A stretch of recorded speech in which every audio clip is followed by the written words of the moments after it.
वैसे तो इसके बाद आर्टिकल था उत्प्रेरण, लेकिन क्या है कि 30% कोर्स के अकॉर्डिंग उस उत्प्रेरण की घटना को और उत्प्रेरण के प्रकार को, इन दोनों ही चीजों को हटा दिया गया है। अच्छा, उत्प्रेरण का सिद्धांत भी हटा दिए गए हैं। तो अगर उत्प्रेरण के सिद्धांत को हटा दें या ऐसा कह दें कि उत्प्रेरण की पूरी घटना को हटा दें, अगले आर्टिकल पर आएंगे और पढ़ेंगे विलयन को। अच्छा, विलयन को तो एक बार और पढ़ चुके हैं। कहां पर पढ़ चुके हैं? विलयन के ही चैप्टर पर। लेकिन बेटा क्या करेंगे, एक बार विलयन का थोड़ा सा भाग पढ़ेंगे, इसके बाद इस चैप्टर में विलयन को अलग प्रकार से डिवाइड किया गया है। तो सबसे पहले विलयन की परिभाषा और फिर अपने चैप्टर के आधार पर विलयन कितने भागों में डिवाइड किया गया है। तो सबसे पहले बात पूछता है कि विलयन होता क्या है। अगर कभी भी कोई दो पदार्थ आपस में मिला दिए जाएं और दोनों पदार्थ आपस में मिलकर समांगी मिश्रण का निर्माण करें, तो ऐसे समांगी मिश्रण को हम क्या कहते हैं? विलयन। तो विलयन की परिभाषा तो बिल्कुल आसान रहेगी कि आप दो या दो से अधिक पदार्थों को मिलाएं और उन दोनों या उन दो से अधिक पदार्थों का जो आपस में मिश्रण बनकर तैयार हो, वो मिश्रण हो समांगी। और जब समांगी मिश्रण बनकर तैयार होगा तो उस समांगी मिश्रण को हम क्या कहेंगे? विलयन। तो लिखते भी हैं इसको, समझते भी हैं। देखो क्या कहता है, विलयन क्या होता है? दो या दो से अधिक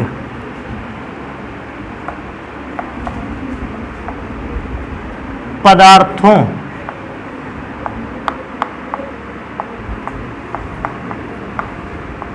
के मिलाए जाने पर,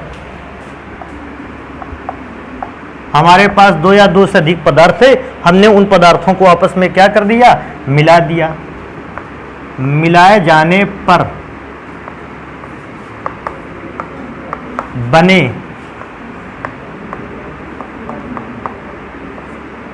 समांगी मिश्रण। अच्छा, क्या कोई व्यक्ति इस बात को जानता है कि समांगी मिश्रण का अर्थ क्या होता है? समांगी मिश्रण का मतलब होता है उस पूरे मिश्रण के सभी भागों के गुण आपस में कैसे होंगे? समान होंगे। एक ऐसा मिश्रण जिसके हर एक भाग के गुण आपस में समान हो, ऐसा मिश्रण कहलाता है समांगी मिश्रण। तो कहता है जब दो या दो से अधिक पदार्थों के मिलाए जाने पर बने समांगी मिश्रण को ही, यहीं से लिख देते हैं, को ही विलयन कहते हैं। विलयन कहते हैं। एक तो ये वाली बात हो गई। अच्छा, अगर किसी व्यक्ति को इस बात को थोड़ा सा भी समझ में नहीं आ रहा समांगी मिश्रण, तो देखो मैं इसको ऐसे बता सकता हूं। भैया यहां पर हमने ले लिया है एक पात्र में जल को, और बेटा जल को लेने के बाद आपने किया क्या? इसमें मिला दिया है सोडियम क्लोराइड को, NaCl को। और जैसे ही बेटा इस जल में NaCl को मिलाओगे और आप NaCl को घोलोगे, घोलने के बाद देखो जब NaCl पूरी तरीके से घुल जाएगा, तब आप क्या करोगे? NaCl का थोड़ा सा घोल इस किनारे से निकालोगे और इसका स्वाद लेके देखोगे, आपको नमकीन समझ में आएगा। फिर NaCl का घोल आप इस किनारे से निकालोगे, आप उसका भी टेस्ट करके देखोगे। NaCl को आप चारों दिशाओं से, विलयन के प्रत्येक भाग से थोड़ा थोड़ा NaCl निकालोगे और उसको टेस्ट करके देखोगे। जानते हो लास्ट में आपको रिजल्ट क्या मिलेगा? आपको पता चलेगा कि भाई चारों जगहों या पांचों स्थानों का जो टेस्ट है वो आपस में कैसा है? समान है। कहीं पर भी ऐसा नहीं है कि एक जगह पर नमकीन क्षमता ज्यादा थी और दूसरे जगह पर साल्ट की क्षमता कम है। आपको हर जगह साल्ट की क्षमता आपस में कैसी दिखेगी? बराबर। जब सभी जगह विलयन के प्रत्येक भाग पर साल्ट की क्षमता समान रूप से दिखाई देने लगे, ऐसा मिश्रण ही क्या कहलाता है? समांगी मिश्रण। तो विलयन के लिए एक बात बहुत अच्छे ढंग से तैयार रखनी चाहिए कि जो भी विलयन बनकर तैयार होगा, जो भी मिश्रण बनकर तैयार होगा, वो समांगी होना चाहिए। समांगी देखो ऐसे भी पढ़ लेते हैं, समान अंगी। हर एक भाग के हर एक अंग के गुण कैसे हो? समान। समांगी का मतलब मैंने बताया समान अंगी। जिसके सारे अंगों के गुण आपस में समान होते हैं, ऐसे मिश्रण को क्या कहते हैं? विलयन या समांगी मिश्रण कहते हैं। और उन्हीं समांगी मिश्रण को ही क्या कहते हैं? विलयन। अब एक बात और आती है, विलयन जो है मुख्य रूप से दो अवयवों द्वारा या दो कंपोनेंटों के द्वारा मिलकर तैयार होता है या बनकर तैयार होता है। तो देखो एक बात यहां लिखेंगे, ये इंपॉर्टेंट है काफी। क्या बात बताएंगे कि विलयन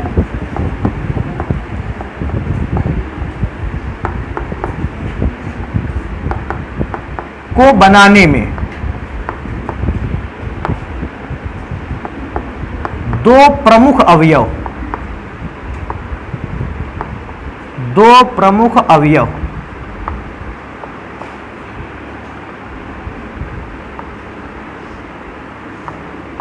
प्रयोग किए जाते हैं। अगर आप कोई भी विलयन बनाते हो तो आपके पास दो अवयव तो होने ही चाहिए, तभी तो आप मिश्रण बना पाओगे। प्रयोग में लाए जाते हैं।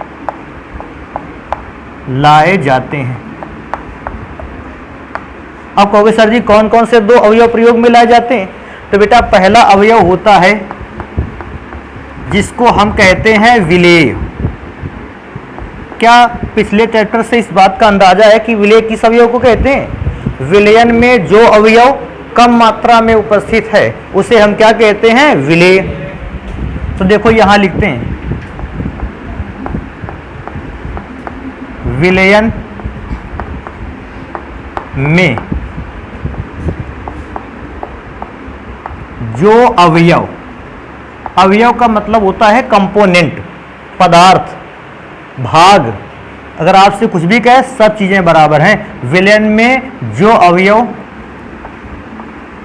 कम मात्रा में होता है या अल्प मात्रा में होता है,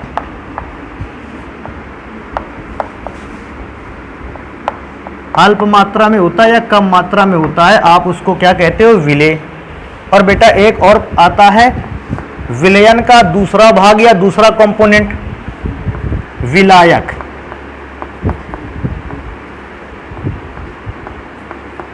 और बेटा विलायक क्या होता है? विलयन में जो पदार्थ ज्यादा मात्रा में पाया जाता है उसको क्या बोलते हैं? विलायक।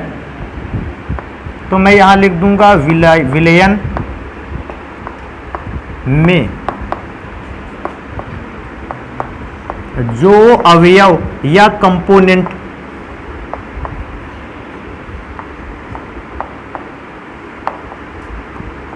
अधिक मात्रा में होता है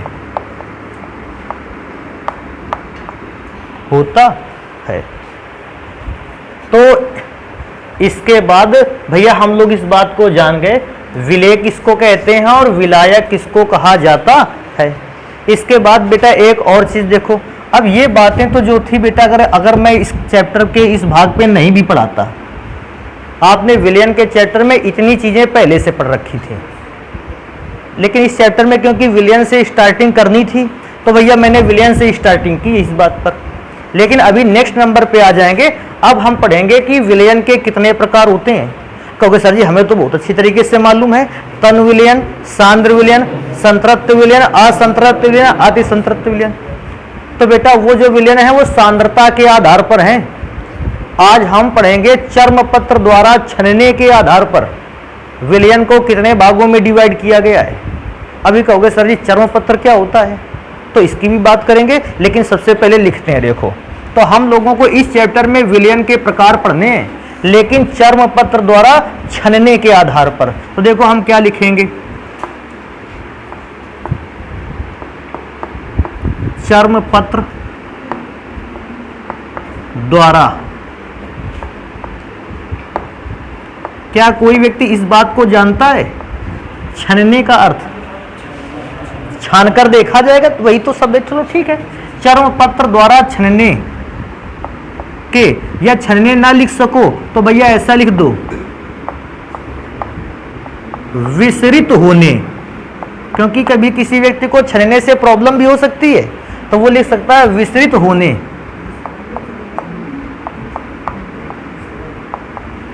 के आधार पर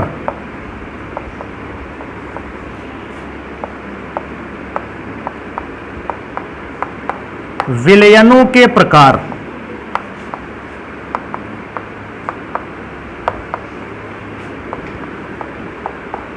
तो भैया इस बार हम लोग चर्म पत्र द्वारा छानने के आधार पर या विलयन के विस्तृत हो जाने के आधार पर अब हम लोग ये पढ़ेंगे कि विलयन कितने प्रकार के होते हैं। तो यहीं पर लिख देते हैं, चलो यहीं लिख देते हैं, कितने प्रकार के होते हैं विलयन? 3 प्रकार के होते हैं।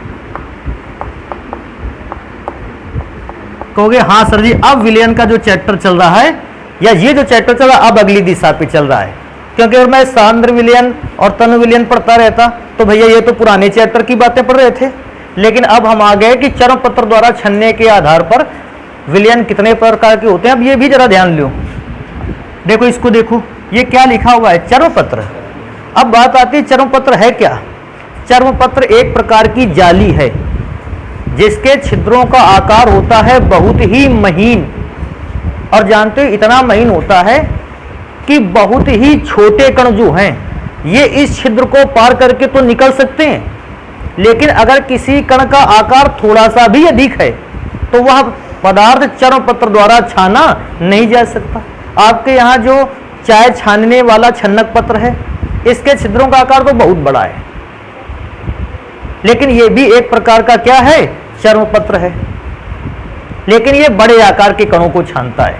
ये चाय पत्ती के कणों को क्या करता है? रोकता है, और लिक्विड पार्टिकल को कहां जाने देता है? नीचे।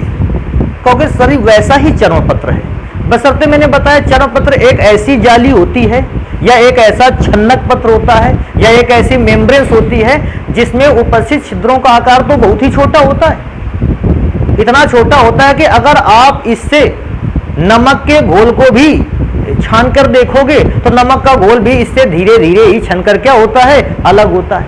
ये भी तेजी से नहीं छनता है, और तेजी से नहीं छनता इसका मतलब मैं जान गया चर्म पत्र एक क्या है? एक प्रकार का छन्नक पत्र है या एक प्रकार की जाली है जो विलयनों को काहे के काम करने में आती है? छानने के काम आती है। और आप छानना ना कहना चाहो तो क्या करने के काम आती है?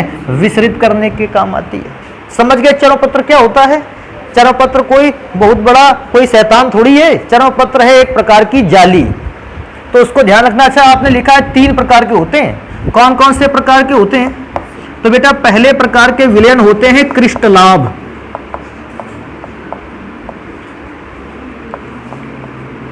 जिसको बेटा वास्तविक विलयन कहते हैं। इस क्रिस्टलाभ को ही वास्तविक विलयन कहते हैं, या क्रिस्टलाभ को ही वास्तविक विलयन, या इसी को कहते हैं ट्रू सॉल्यूशन।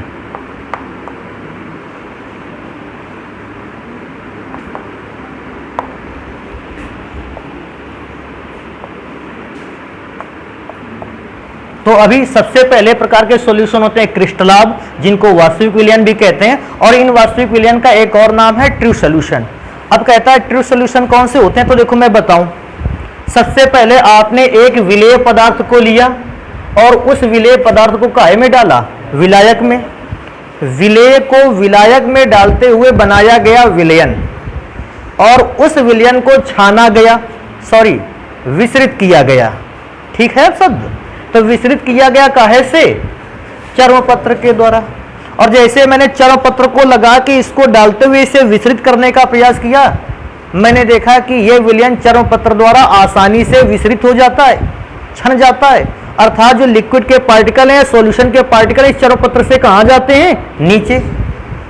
अगर कोई ऐसा सॉल्यूशन है जिसको चर्म पत्र द्वारा छानने पर विलयन के पार्टिकल चर्म पत्र को पार कर जाते हैं, आसानी से निकल जाते हैं, विसरित हो जाते हैं, ऐसा सॉल्यूशन क्या कहलाता है? क्रिस्टलाभ, या इसको क्या कहते हैं? वास्तविक विलयन, या इस विलयन को क्या कहते हैं? True solution.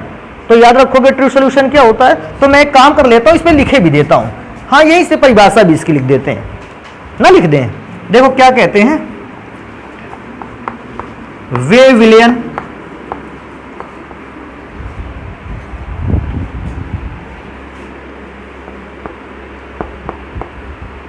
जिन्हें चर्म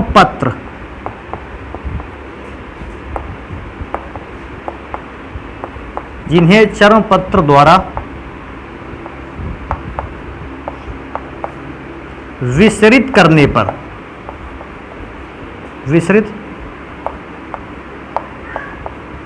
पर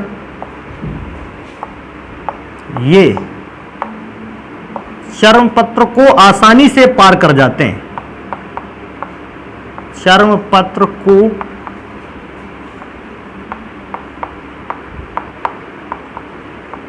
आसानी से पार कर जाते हैं,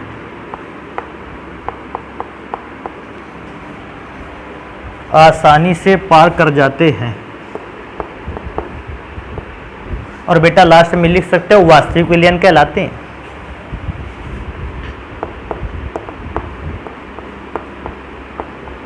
वास्तविक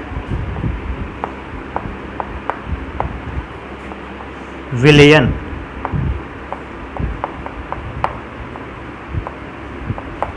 कहलाते हैं, वास्तविक विलयन कहलाते हैं। अच्छा, वास्तविक विलयन में देखो अब एक चीज और एक एक्स्ट्रा लिखेंगे, इससे अतिरिक्त देखो क्या लिख सकते हैं। अब ये भी बता दो कि वास्तविक विलयन में कहता है कि क्या कोई एग्जाम्पल है इस दुनिया में जो वास्तविक विलयन का कार्य करे, तो तुरंत इसको बताओ। देखो पहला एग्जाम्पल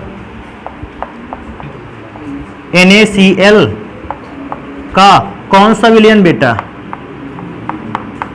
जलीय विलयन। अगर NaCl का जलीय विलयन देखोगे तो NaCl को आप कहां पर घोलोगे, जल में, चर्म पत्र द्वारा छानोगे, ये आसानी से विषित हो जाएगा, उससे छन जाएगा। तो एक तो NaCl का जलीय विलयन। दूसरा बेटा एग्जाम्पल लिख सकते हो, हाँ ऐसा भी लिख सकते हो, देखो मैं लिख देता हूं NaOH या NaCl का लिख चुके हो तो अगला KCl का लिख सकते हो। अच्छा, क्या लगता है तुम लोगों को, अगर कोई भी विलयन चर्म पत्र द्वारा आसानी से विसरित हो जाता है तो विलयन के कणों का आकार चर्म पत्र के छिद्रों के आकार से बड़ा होता है, इसलिए वो चर्म पत्र द्वारा विसरित हो जाते हैं कि विलयन के कणों का आकार छोटा होता है और चर्म पत्र के छिद्रों का आकार बड़ा होता है। चर्म पत्र के छिद्रों का आकार बड़ा होता है किसके कणों से, विलयन के कणों से। लेकिन विलयन में भी कितने प्रकार के कण थे, दो प्रकार के, एक तो कण था विलायक का और दूसरा कण था विलेय का। तो इस बात को भी ध्यान रखना कि विलायक के कण का तो आकार वैसे भी छोटा रहा है। तुमसे हम पूछेंगे नमक और जल में किसका आकार छोटा रहता है, कणों का आकार, जल। ये नॉर्मल सी बात है, किसी भी व्यक्ति से पूछोगे जिसने कभी भी पढ़ाई नहीं की, उससे भी पहली बार पूछोगे बेटा नमक और जल में से कौन से कण का आकार छोटा होता है, कहेगा जल के कण का आकार छोटा होता है। और जब नमक के टुकड़े को जल में डाल देते हो तब नमक के टुकड़ों का आकार भी कैसा हो जाता है, छोटा, घुलता रहता है नमक, और छोटे छोटे कणों में क्या होता रहता है, टूटता रहता है। उस समय तो नमक के कणों का आकार भी छोटा हो जाता है। तो कोई ऐसा भी पूछ सकता है, अच्छा बताओ तो फिर उस समय जल के कणों का आकार तो छोटा था ही, विलायक के कणों का आकार तो पहले से ही छोटा था, नमक के टुकड़ों का आकार कितना हो गया या नमक के कण कितने छोटे छोटे रूप में टूट गए, तो उसका साइज भी बताना होता है। तो एक काम करेंगे, यहां से लिखेंगे, इंपॉर्टेंट चीज है तो स्टार लगाकर लिखेंगे। इन विलयनों में उपस्थित विलेय पदार्थ के कणों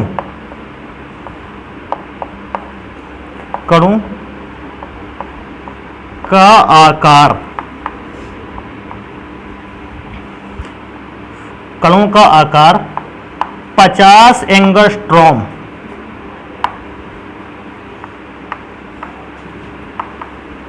से भी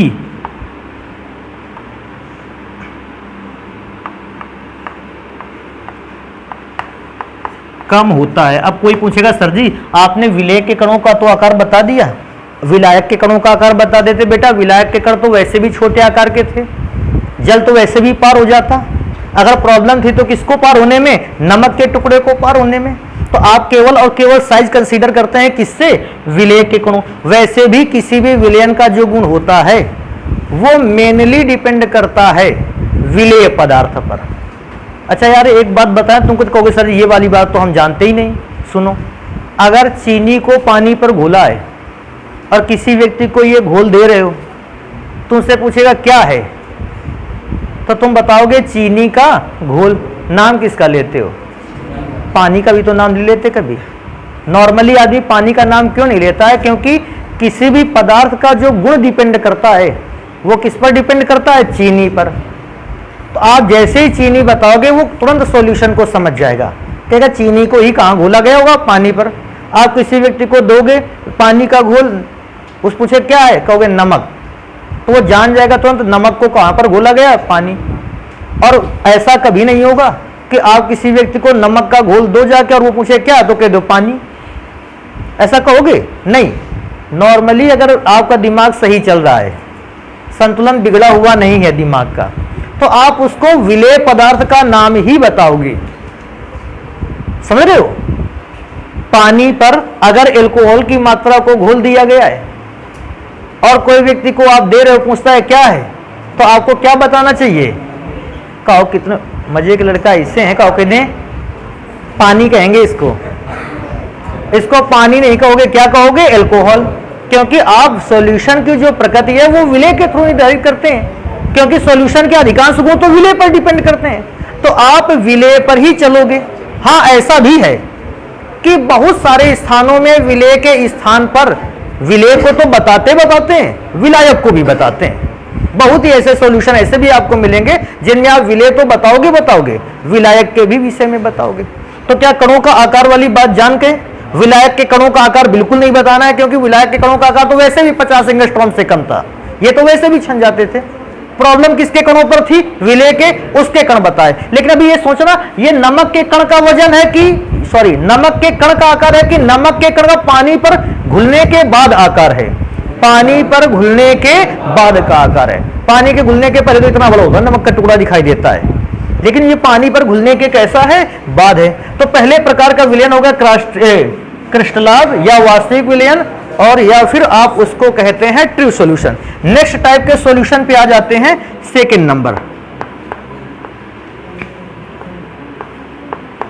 निलंबन।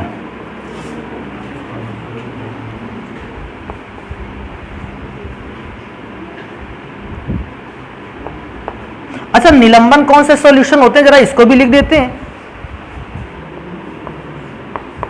वे विलयन जिन्हें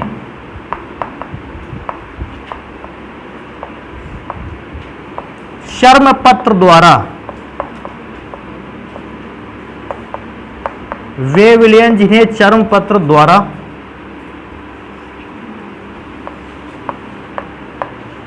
विसरित नहीं किया जा सकता,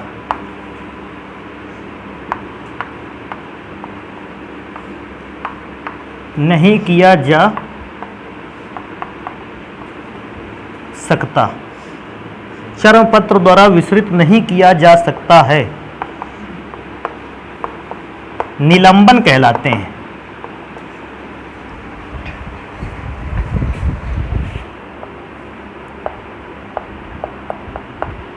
तो क्या निलंबन ऐसे सॉल्यूशन होते हैं जिनको आपने चर्म पत्र पर डाला और चर्म पत्र पर डालने के बाद आपने उनको छनने का इंतजार किया, लेकिन जानते हो आपका जो एक्सपेरिमेंट था वो फेल हो गया, क्योंकि चर्म पत्र द्वारा ऐसा सॉल्यूशन तो छन ही नहीं रहा था किसी हालत में, और क्योंकि ये सॉल्यूशन चर्म पत्र द्वारा छन ही नहीं पा रहे थे, ऐसे सॉल्यूशन को हमने क्या नाम दे दिया? निलंबन दे दिया। अच्छा, मेरा एक अंदाजा है ऐसा कि जानते हो चर्म पत्र द्वारा ऐसे विलयन क्यों नहीं छन पाए थे?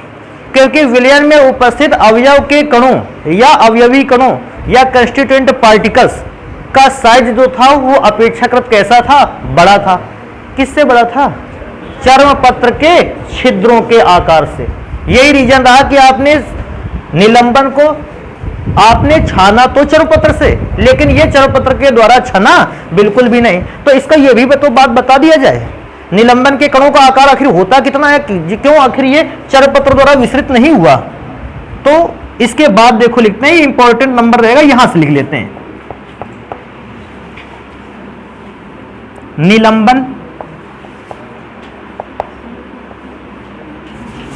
निलंबन के कणों का आकार 2000 एंगस्ट्रॉम से भी अधिक होता है। तो क्योंकि बेटा इनके कणों का आकार, निलंबन के कणों का आकार तो 2000 एंगस्ट्रॉम से भी अधिक होता है, और क्योंकि इनके कणों का आकार 2000 एंगस्ट्रॉम से भी अधिक होता है, आप ऐसे सॉल्यूशंस को क्या कहते हो? निलंबन। जानते हो, वास्तविक विलयन के कणों को अगर देखने के लिए आपसे कहा जाता तो वास्तविक विलयन के कणों को देखा नहीं जा सकता था, सूक्ष्मदर्शी की सहायता से भी नहीं देख सकते थे कणों को, क्योंकि कणों का आकार किससे था? कहां गया? 50 एंगस्ट्रॉम से भी कैसा था? छोटा। लेकिन निलंबन के कणों को आसानी से देखा जा सकता है और बिना किसी सूक्ष्मदर्शी की मदद के भी देखा जा सकता है, क्योंकि कणों का आकार है 50 एंगस्ट्रॉम, सॉरी 2000 एंगस्ट्रॉम से ज्यादा, और यही रीजन था कि ये चर्मपत्र द्वारा आसानी से विसरित नहीं हो रहा था। लेकिन आप जानते हो, आपके कोर्स में क्रिस्टलाभ और निलंबन बस इतना ही है, क्योंकि आपको मुख्य रूप से पढ़ना है तीसरे प्रकार का विलयन, जिसका नाम है कोलाइडी विलयन, या उनको हम कोलायड भी कहते हैं। तो एक काम करोगे बेटा, इसको जल्दी से नोट करो और फिर पढ़ लेते हैं कि कोलाइडी विलयन या कोलायड होता क्या है। तो इसको जल्दी से नोट करो भाई। तो क्या तुम लोगों ने निलंबन को पहचान रखा है? निलंबन को पहचानने के बाद भैया एक प्रकार का और विलयन आ जाता है,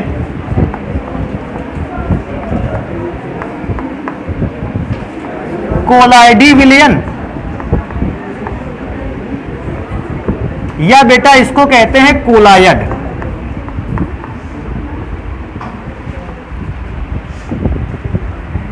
अच्छा, इसको अंग्रेजी में भी कोलाइडी सॉल्यूशन ही कहते हैं, कोलायड ही कहते हैं।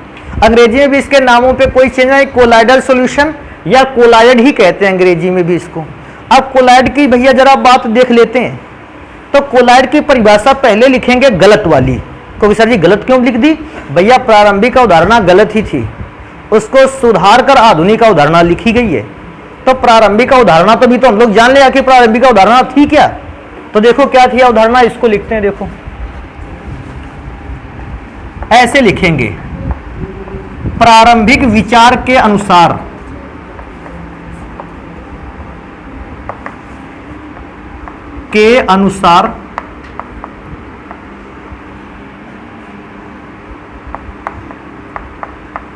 कोलायड या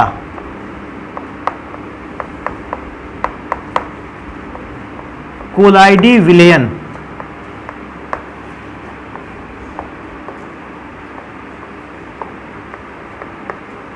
वे विलयन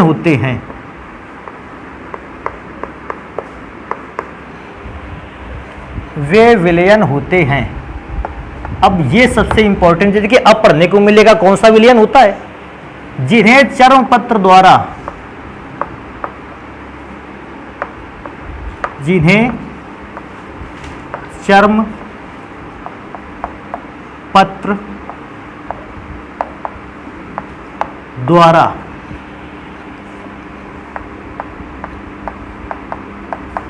आसानी से विसरित नहीं किया जा सकता। मैं ये नहीं कहता कि विसरित नहीं किया जा सकता, समझ रहे हो मैं क्या लिख रहा हूं? आसानी से विसरित नहीं किया जा सकता। हालांकि इनका विसरण होता है, लेकिन इनका विसरण होता है बहुत मंद गति से। मंद गति मतलब जानते हो, बहुत धीमे धीमे छनते हैं। तो इस बात को कोई भी बच्चा ना समझ ले कि सर जी ने लिख दिया था चर्मपत्र द्वारा इन्हें विसरित नहीं किया जा सकता। चर्मपत्र द्वारा आसानी से विसरित नहीं किया जा सकता। आसानी का मतलब समझ रहे हो, नॉर्मली जल्दी से इनका विसरण नहीं होता, आसानी से विसरित नहीं किया जा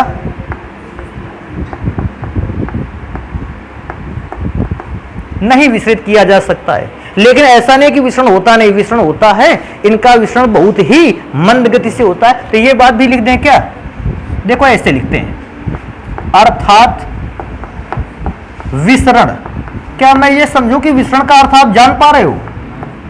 अच्छा, अर्थात विसरण मंद गति से होता है। अब देखो ये वाली परिभाषा तो हम लोग पढ़ गए और बहुत अच्छा लगा कि देखो हम लोग जान गए कि अगर कोई भी ऐसा सॉल्यूशन मिलता है जिसको हम चरण पत्र द्वारा छानते हैं और वो विलयन चरण पत्र द्वारा आसानी से ना छने या बहुत ही मंद गति से छने, हम ऐसे सॉल्यूशन को कौन सा सॉल्यूशन कह देते हैं? या तो कोलाइडी विलयन और या तो उसको क्या कहते हैं? कोलायड। लेकिन जानते हो परेशानी एक उत्पन्न हो गई। परेशानी क्या उत्पन्न हो गई? यहां जरा ध्यान देना। परेशानी ये उत्पन्न हुई, सुनो जरा।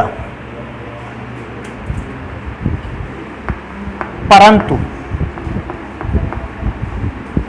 NaCl का जलीय विलयन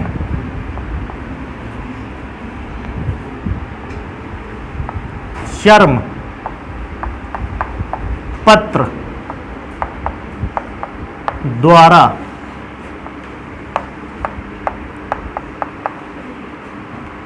विस्तृत, इसको थोड़ा सा और सुधार लो, द्वारा आसानी से विस्तृत हो जाता है।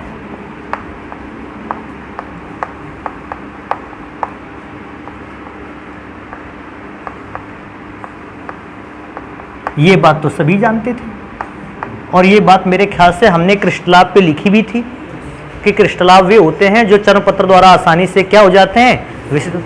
तो नमक को कहां पर घोलना है? जल में। और मैंने देखा चरण पत्र से छान कर उसे आसानी से छन रहा था। परंतु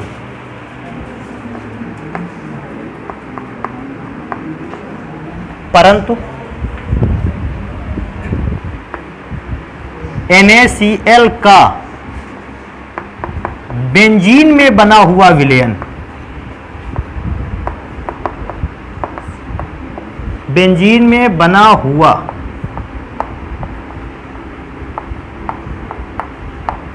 क्या बेंजीन को जानते हो ना? C6H6। तो लेकिन जैसे मैंने NaCl को कहां पर घोला? बेंजीन में घोला और उसे चर्म पत्र द्वारा छान कर देखा तो मुझे पता चला कि यार NaCl का जो बेंजीन में घोल बना है ये चर्म पत्र द्वारा तो आसानी से छनता ही नहीं। अब मेरे पास एक प्रॉब्लम आ गई। NaCl को पानी पर घोल देते थे तो ये चर्म पत्र द्वारा क्या हो जाता था? छन जाता था। हमारी सारी समस्याएं दूर थी। हम कह रहे थे चलो चरण पत्र द्वारा छन जाता है, इसको क्रिस्टलाभ या वास्तविक विलयन कह दो। लेकिन अब वही NaCl को अगर हम बेंजीन पर घोलते हैं तो बेटा बेंजीन पर घुला हुआ विलयन जो होता है वो चरण पत्र द्वारा आसानी से छनता नहीं, अर्थात ये दिखाता है कोलाइडी विलयन के नेचर को। जब तक हम इसको पूरा कंप्लीट करते हैं अपने मन में इस बात को सोचो कि NaCl को आप क्रिस्टलाभ कहोगे, वास्तविक विलयन कहोगे या NaCl को आप क्या कहोगे? कोलायड। तब तक हम लिखते हैं, अपना विचार करो फिर हमको बताओ। तो मैं लिख रहा हूं NaCl का बेंजीन में बना हुआ विलयन चर्म पत्र द्वारा आसानी से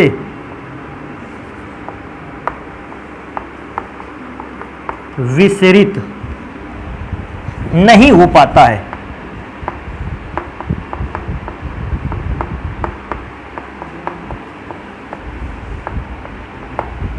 आसानी से विसरित नहीं हो पाता। देखो इस जगह पर प्रॉब्लम क्या आने लगी। वैसे तुम लोगों ने सोचा है क्या है, क्या कहें इसको? NaCl को हम क्या बताएं? ये क्रिस्टलाभ बनाएगा कि कोलाइडी विलयन बनाएगा? तो आप लोगों का मानना ये है कोलाइडी विलयन बनाएगा। अच्छा, क्या किसी को लगता है इसको क्रिस्टलाभ कहा जाए? भैया अब इसको समझ लो, NaCl को ना तो क्रिस्टलाभ कहते हैं और ना ही क्या कहते हैं? कोलाइडी। कहते हैं किसको, इसको कैसे हैं हम बताते हैं।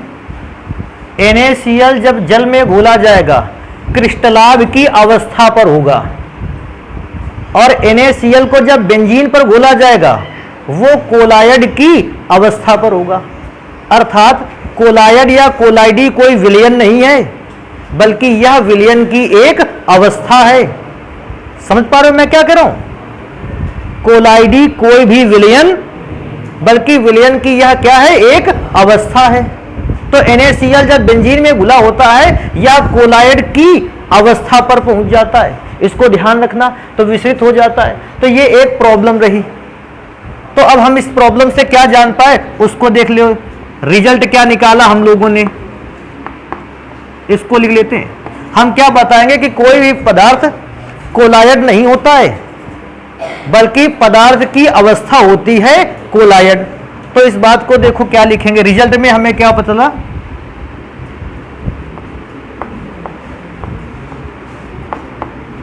इस घटना से यह ज्ञात होता है, इस घटना से यह ज्ञात होता है कि कोलायड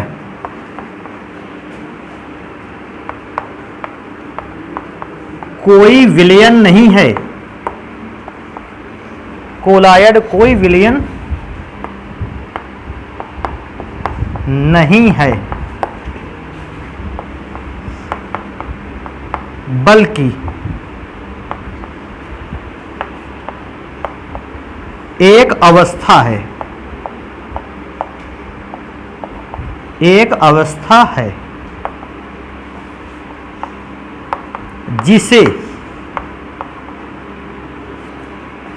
कोलाइडी अवस्था के नाम से भी जाना जाता है, जिसे कोलाइडी अवस्था के नाम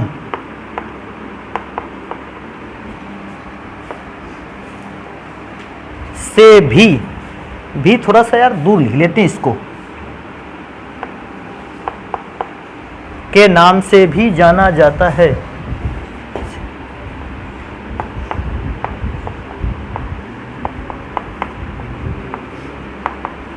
नाम से भी जाना जाता है, जाना जाता है। तो एक बात तो भैया यहां हमें बहुत इंपॉर्टेंट पता चली कि आज के बाद कोई भी विलयन कोलाइडी विलयन नहीं होता, बल्कि विलयन कोलाइडी विलयन की एक क्या है? अवस्था। अब अवस्था क्यों कह दिया? क्योंकि भैया अगर NaCl को कोई कोलाइडी कह देता तो मैं क्रिस्टलाव वाला एग्जाम्पल कह देता, उसको दे देता। अगर कोई व्यक्ति हमसे कहता कि NaCl कोलाइडी विलयन बनाता है, तो हम कहते हैं घोलो इसको जल में, और जब जल में घोलोगे भला बना ले उस समय कोलाइडी विलयन, तो कहोगे सर जल में तो क्रिस्टलाव बनाएगा, तो हम कहे फिर उसको कोलाइडी विलयन मत कहना। फिर अगर तुम कहोगे सर जी NaCl तो क्रिस्टलाव विलयन बनाता है, तो हम कहते हैं कि बेटा अगर NaCl क्रिस्टलाव विलयन बनाता है तो NaCl को घोलो कहां पर? बेंजीन पर, भला बन जाए क्रिस्टलाव विलयन। तो कहोगे सर जी इस समय तो कोलाइडी विलयन बनेगा, तो हम कहेंगे फिर NaCl को क्या कहोगे? तो ना तो NaCl को क्रिस्टलाव कह सकते हैं और ना NaCl को क्या कह सकते हैं? कोलाइडी कह सकते हैं। ये क्या जरूर कह सकते हो कि NaCl जब जल में घुला होता है इसकी अवस्था होती है क्रिस्टलाव। तो क्रिस्टलाव भी एक प्रकार की क्या है? अवस्था। और एक और ये भी शब्द कह सकते हो कि सर जब उसी NaCl को हम बेंजीन पर घोलते हैं तो NaCl बेंजीन पर घुलकर जिस अवस्था में पहुंचता है उस अवस्था को कहते हैं कोलायड, या फिर उसी अवस्था का नाम कहीं लिखा था कोलाइडी अवस्था। तो इस बात को ध्यान रखना, कोई भी विलयन ना तो क्रिस्टलाव होता है और ना ही कोलायड होता है, बल्कि क्रिस्टलाव और कोलायड ये दोनों ही विलयन की क्या हैं? अवस्थाएं हैं अलग अलग। अब दो चार ऐसे आपको एग्जाम्पल दे दिए जाएं जिससे आप कोलायड की पहचान तो कर सकें या कोलायड विलयन की अवस्था का निर्धारण तो बता सकें। तो भैया देखो दो चार हम कोलायड के एग्जाम्पल बोले देते हैं। देखो पहला कोलायड का एग्जाम्पल बोलोगे तो पहला अगर बोले तो देखो पहला तो यही लिखे देते हैं NaCl का एग्जाम्पल बेटा यहां लिख देते हैं। NaCl का बेंजीन में बना हुआ विलयन, एक तो ये ध्यान देने वाली है, NaCl जब बेंजीन में बना हुआ विलयन प्राप्त होता है, वह विलयन कौन सी अवस्था पे होता है? कोलाइड अवस्था में। एक और याद रखना, क्या कोई व्यक्ति इसको जानता है? गोंद। वैसे गोंद किस अवस्था पे होता है? सॉलिड। अरे दुकानों में गोंद मिलता है भैया, खरीद के लाना। ये वो वाला गोंद मत लेके आना, सूखा वाला गोंद आता है, उसको पानी पर क्या कर लोगे? घोल लोगे। घोलने के बाद वो जिस अवस्था में पहुंचा है, उस अवस्था को क्या कहते हैं? कोलाइड। मार्केट में भी गोंद मिलता है, नहीं गम मिलता है ये वाला, ये भी बेटा कौन सी अवस्था पर है? कोलाइड अवस्था पर ही है। तो एक इसको भी लिख लेंगे, गोंद।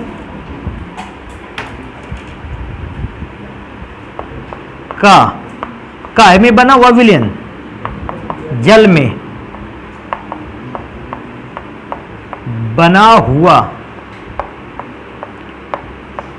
विलयन कोलाइडी अवस्था में पाया जाता है। पूछता है क्या अन्य भी कोई कोलाइडी विलयन का एग्जाम्पल है? अरे बेटा और भी कोलाइडी विलयन के बहुत सारे एग्जाम्पल हैं। देखो एक और बताते हैं, खतरनाक।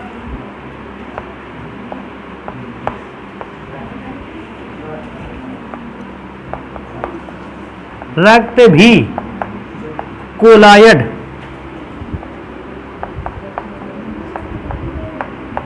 की अवस्था में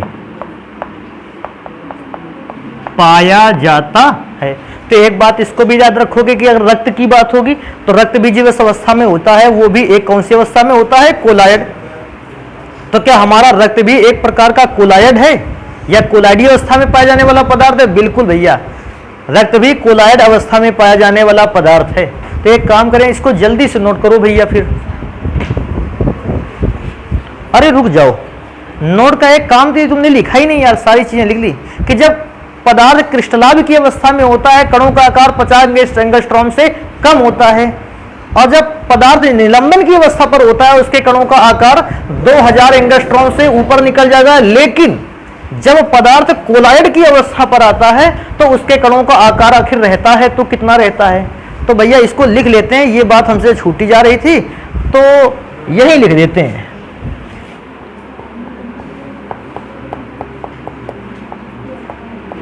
तो नोट पे लिख दें इस बात को, कोलाइड। चाहे आप लिख दो कोलाइड की अवस्था में या कोलाइड में,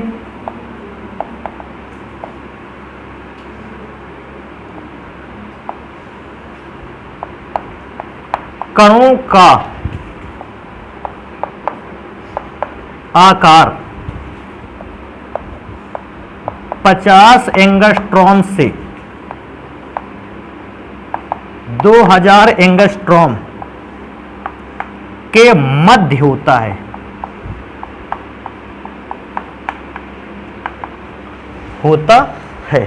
अब ये ठीक लग रहा है देखने में, ठीक है? तो इसको भी नोट कर लेंगे। पार्टिकल के साइज पता होने चाहिए थे, करो नोट भाई।